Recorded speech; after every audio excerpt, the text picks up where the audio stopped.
खुशामदीद जाहिद। अली, मुझे तुमसे कोई बात नहीं करनी, चुप रहो यार। ये पहनूंगी आज रात, उसे ये कलर अच्छा लगता है। इतना से भी बर्दाश्त नहीं कर सकी। मुझे आज रात बहुत खूबसूरत लगना है अम्मी। आज अली की नजरें मुझसे नहीं हटेंगी, उसे फिर से मोहब्बत हो जाएगी। आप दोनों की शादी की सालगिरह है, मुबारक हो।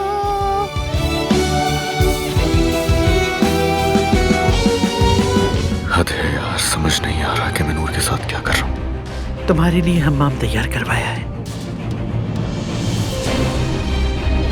अली साहब से मिलना था मुझे। जाओ, ये फाइलें ऑफिस में छोड़ दो।